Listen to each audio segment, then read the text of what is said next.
beyond, as well across the state and out of state actually. So my name is Bob Fonte. I am the president of the Lieutenant Joseph Petrosino Association in America.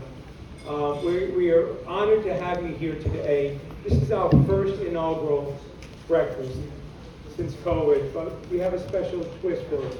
We have great partners. Great partners. We're joining you with us today is the New York State Order sons and daughters of Italy in America. So proud to be able to say that on a statewide and national side. We also have the Italian American Museum that's going to be opening. You'll be hearing a little bit about that from Dr. Joe Scelsa, being interviewed right now by 1010 Wins. But we also have with us the Italian American Action Committee. So that is a 501c4. And people are saying, why did you start the Italian IAAC? Well, we took the P out, the political. And we do have the Political Action Committee, which we did our endorsements for Long Island on Thursday. And we were very successful. Again, before you're a Democrat, before you're a Republican, you're an Italian American. And we're so proud to have so many Italian Americans here today joining us. So I do not want to, I'm going to be turning it over to our delegation that's joining us here today, and they're going to be making all the necessary recognition. So before I start, I just want to thank Johnny Mandolin. Let's say it for Johnny Mandolin.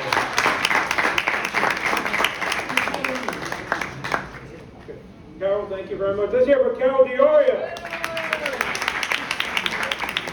She's running off to the front, but she's also on our honorary board, and she's been very supportive. She launched a podcast with Stefano Santoro recently. Look who's talking with Carol Dioria. It's interesting, and I got a chance to chat on it. My wife finally listened to me, she said, but it had to be a podcast. But my point is that I want to thank you very much. We want to start with we're playing an Italian and the American national anthem. So I'm going to ask everyone to stand and sing. I know you know the words. So let's make sure they hear us all around the world.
recognize and also have a moment of silence for what's going on in the Mideast.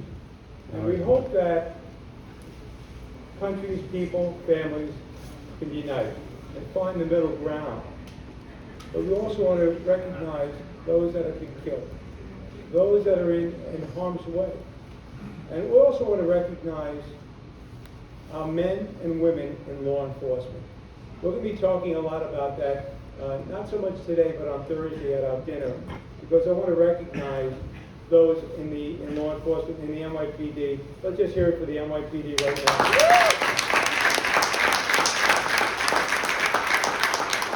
Whether you're wearing the badge or doing the work of being a good citizen, we're thankful for it. So I want to thank you, and also want to say a moment of silence here for those that don't have or in strife.